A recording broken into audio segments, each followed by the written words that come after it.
Hello, my dear students.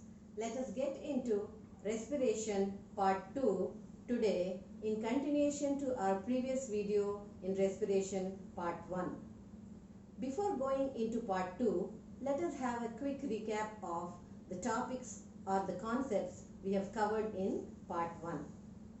We have seen the differences between breathing and respiration. We have understood what it means to inhale and exhale.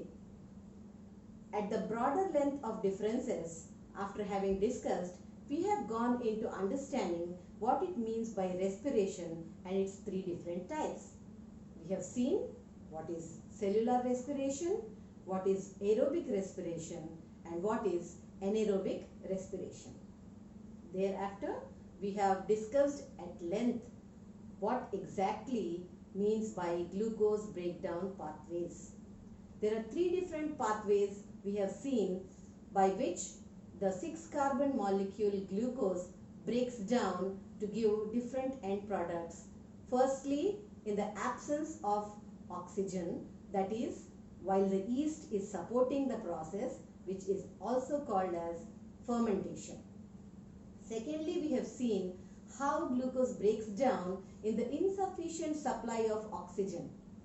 Thirdly, we have seen the process of glucose breakdown taking place in mitochondria in the complete presence of oxygen, which is otherwise called as aerobic respiration. Thereafter, we have shortly also discussed how exactly respiration takes place in aquatic organisms like fish. So now, let us get into detail of the second part of respiration. The second part we will begin as human respiratory system part 2. So now let us look into the various organs involved in the human respiratory system. We are all aware about how the air gets into our body through the nostrils. Nostrils are present as nasal cavities from where the air gets in towards the pharynx and goes down towards the larynx, the voice box. From there you can see a thick pipe-like structure which is called windpipe, and it is known as trachea. And from the trachea it gets further divided into two thick tubes called bronchi, which further get divided into the lungs as bronchioles, where further finer division of capillaries takes place into the alveolar sacs. Now, let me tell you that in the thoracic region or the chest cavity, as discussed in our previous video, you can get to an understanding that the nasal cavity or the nostrils, the pharynx and the larynx, the voice box, these three parts make up the upper respiratory tract. Then the lower respiratory tract consists of trachea, primary bronchi and the bronchioles present in the lungs divided further into finer capillaries extending into alveoli. One thing you need to understand here, children, is that the thick tube-like structure called trachea, which is nothing but the windpipe, is surrounded by rings of cartilage. These rings of cartilage support the trachea and prevent it from collapsing. So that is a very important point which can be taken up as a different question. Now let us get into the flow chart. To have a clear understanding of the inhalation process, you can see in the picture the air is taken in during the process of breathing, and once the air gets into the nose or the mouth, it travels down towards the pharynx and the larynx where the primary filtration takes place. How do you think the primary filtration is occurring? There are hair-like structures inside the nostrils and the inner lining surrounded with slimy mucus which tries to trap the dust, and from there the first level of filtration of air is done and further proceeded towards the windpipe called trachea. Once it enters the trachea, which is supported by rings of cartilage in order to prevent it from collapsing. I am reiterating it. Trachea is surrounded by rings of cartilage which are meant to prevent the trachea from collapsing. The further filtration is done there, and from where the air further narrows down to the two thick branches called left and right bronchi into our left and right lungs. Once it passes through these, it enters into thinner branches called bronchioles. From the bronchioles, finally the air enters into the alveoli. Now you need to understand one thing very clearly here, children, that the air through the bronchioles, which is now finally entering into the alveoli, is that air which has been inhaled.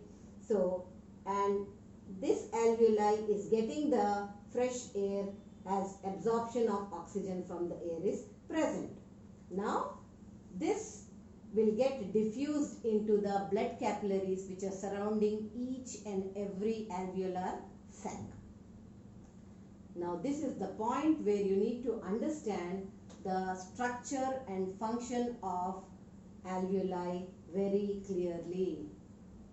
So, I am going to explain you how the exchange of gases, oxygen and carbon dioxide in alveoli take place. Now, if you look at this diagram in detail, you can see there is an alveolar cavity. You can also call it as alveolar sac. The air is getting in, and you have the alveolar wall here with the basement membrane, and you can see it is surrounded by a layer which is richly supplied with blood capillaries. Now here the blood is carrying the RBC. RBC are red blood corpuscles which are having the pigment called, you are right, the respiratory pigment called hemoglobin. So hemoglobin is said to have a greater affinity for oxygen, and it helps in carrying the oxygen molecule which is binded to it and supplies to all the cells of the body. So what happens exactly is, when the carbon dioxide rich blood released from the cells after being used is brought to the lungs into the alveolar sacs from the heart, because heart brings the used up blood to the lungs through these capillaries, and it pulls and pushes it into the alveolar cavity to get refreshed. It is alveolar sacs are acting here like somewhat like your CPU. So once the CO2 rich blood is dumped into the alveolar cavities are already having the freshly inhaled air rich in oxygen, which is binded with the RBC containing the respiratory pigment hemoglobin, that is taken and absorbed into the blood vessels to be supplied to the cells for rearrangement of the cellular processes, and that is how the CO2 gets diffused into that to be released out as waste.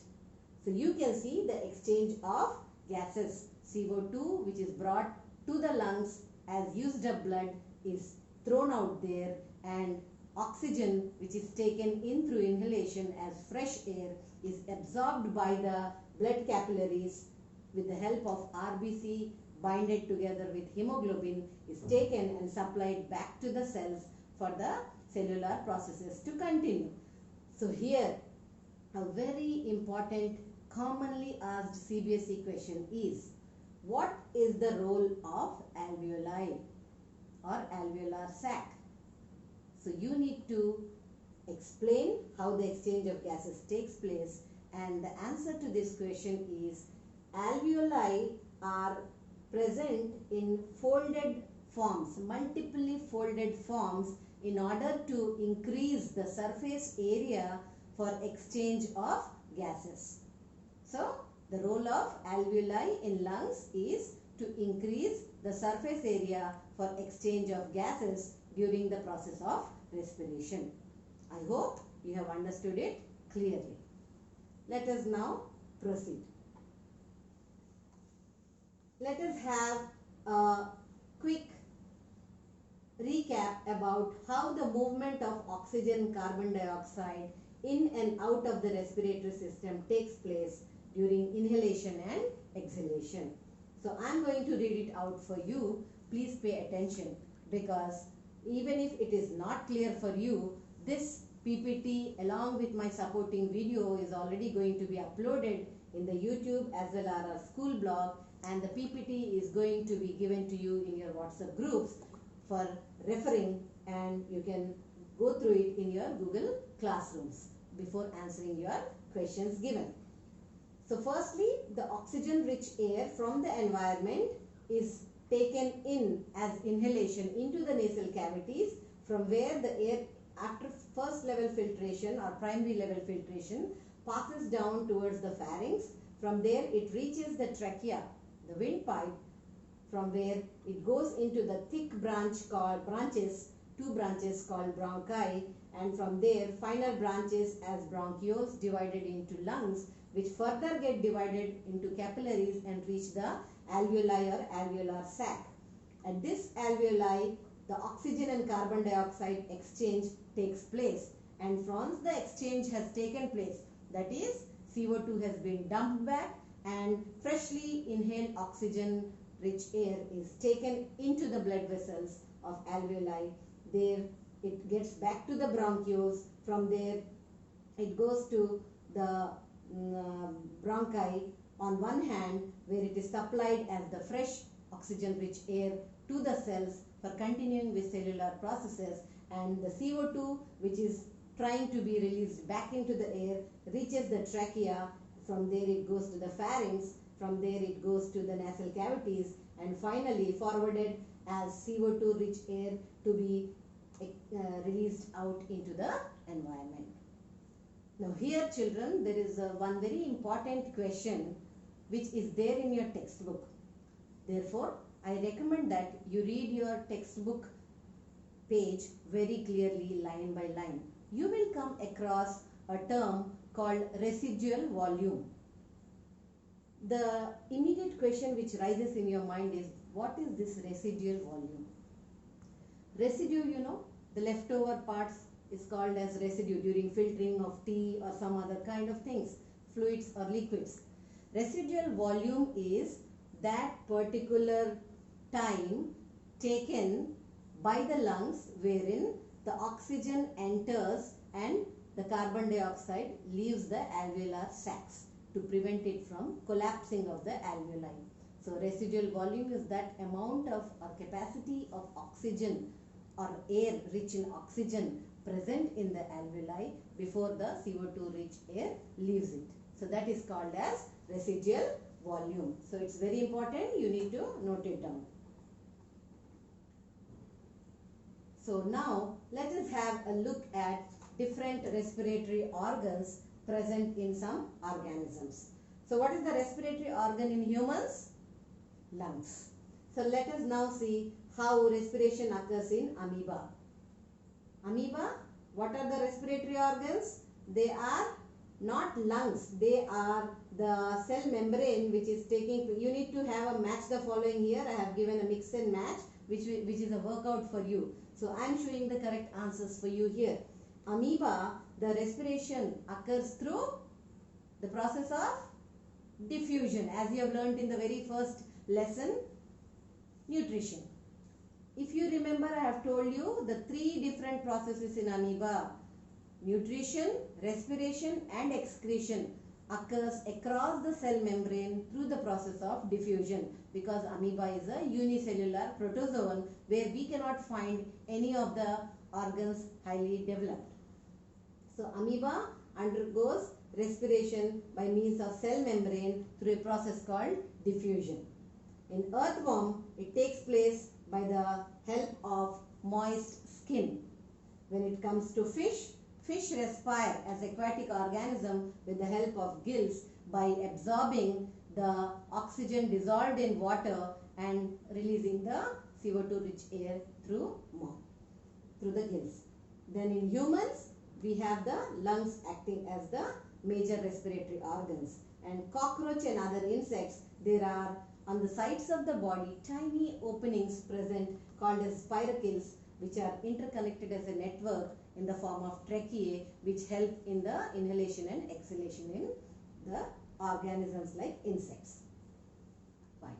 Here you also need to know that the respiration in human beings is something which is of great importance, because human beings are highly evolved organisms which have greater energy demands. So why I have stopped here before going on to the explanation of next slide is, I would like to tell you, please make a note that there may be a question why diffusion cannot meet the demands in human beings, or why is diffusion insufficient in meeting the respiratory demands in humans. You have already understood by now that diffusion is a process which can take place in lower grade animals like amoeba, unicellular protozoan, whereas when it comes to highly evolved organisms like humans with high energy demands and multiple organs present in this whole organism body, you have different needs for which you need more and more of oxygen. High level of cellular processes and metabolic processes take place, and therefore just diffusion is not sufficient. So it is at this juncture that the respiratory pigment hemoglobin comes into act. It is binded with the RBC, which helps in absorbing the freshly inhaled oxygen from the air and helps in also removing the used up carbon dioxide from the cells and allows the cellular metabolic processes to continue as required. Now let us see respiration in plants. You can have a look at these pictures, children. It's a very clear and simple understanding. Here is a picture showing you two different plants. The first plant seems to be kept in the presence of sunlight. The second plant is kept. You can have a clear look at it. The first plant is kept in the presence of sunlight, and the second plant is kept in the night. So when the sun is smiling all the day through, what is the process which continues? Obviously photosynthesis occurs, but respiration also takes place. If you look at the second picture, during the night, when the moon is there and everyone is sleeping, you don't expect photosynthesis to occur because there is no sunlight, no photosynthesis. Obviously no absorption of sunlight takes place, or trapping of sunlight energy takes place by chlorophyll. So there is no photosynthesis, but respiration is taking place. So what idea do you get here? It's very evident and clear that respiration is one such process which takes place in the plants throughout the day and night. 24/7 respiration keeps occurring, whether it is daytime or night time. To give you a further clarity, let us have a look at this. During the day, what happens in plants? Plants take in maximum amount of carbon dioxide and release oxygen, whereas during the night they take in oxygen and give out carbon dioxide. I hope this makes you clearly understand how respiration in plants occurs. Now, I would like to bring to your notice a very important PBQ. PBQ stands for practical based question. I hope the diagram is clear for you. Here is a conical flask which is connected to a beaker containing water by means of an inverted U-tube, an inverted glass U-tube. Now, this conical flask contains certain germinating seeds. Germinating seeds are those soaked seeds you might have seen when your mother soaks certain seeds overnight, or within a day or two you get small sprouts. So they are breathing, they are respiring. Such seeds are kept at the basement, at the bottom of the conical flask with the help of wet and moist cotton as a bed for those germinating seeds, which will be releasing carbon dioxide as they are respiring. Here you can see a very tiny test tube hanged inside the conical flask, which is fitted with airtight cork, and this tiny test tube is hanged with the help of a thread. Now the question is, what is there present in that tiny test tube? That tiny test tube contains of potassium hydroxide solution. You can see here it's mentioned KOH solution. This KOH solution is the main ingredient present, which helps in absorbing the carbon dioxide.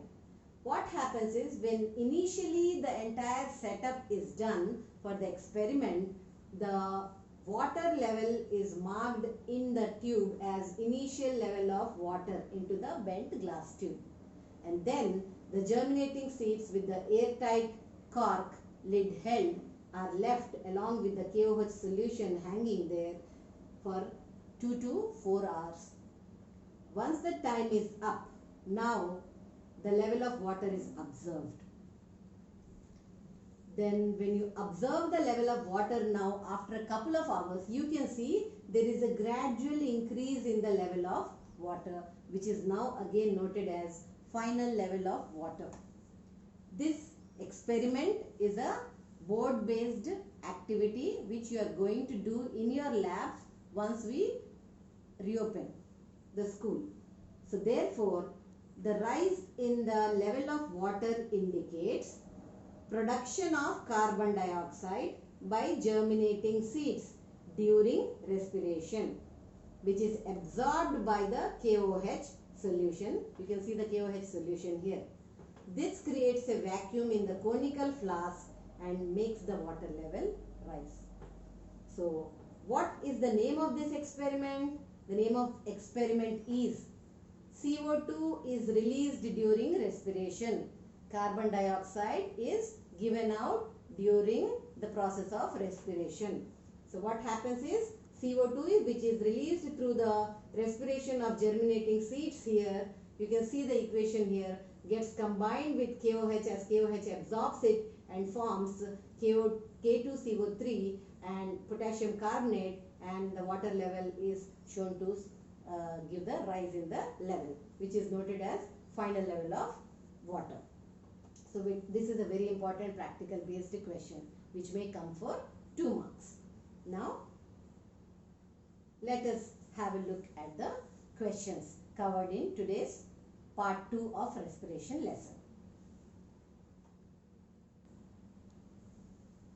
The questions dealing with human respiratory system part 2 are as follows. The first question is, why is diffusion insufficient to meet the oxygen requirements of multicellular organisms like humans? I repeat, why is diffusion insufficient to meet the oxygen requirements of multicellular organisms like humans? The second question is, how is oxygen and carbon dioxide transported in human beings? So you need to explain the entire process taking place near the alveolar sac. The next question is, how are the lungs designed in human beings to maximize the area for exchange of gases? So this is the very important question what I told you while explaining. The next question is, name the respiratory pigment in human beings. Briefly discuss its role during the process of respiration. So discuss about hemoglobin and how it helps during respiration. Lastly, what do you mean by the term residual volume? Why do you think it is necessary? So, my dear students, I would like you to answer these questions in your notebooks and send accordingly to the given ID in Google Classrooms. Okay? For clarity of your understanding, you can refer to the videos as well as the PPT given in your WhatsApp link. Thank you. Have a nice day.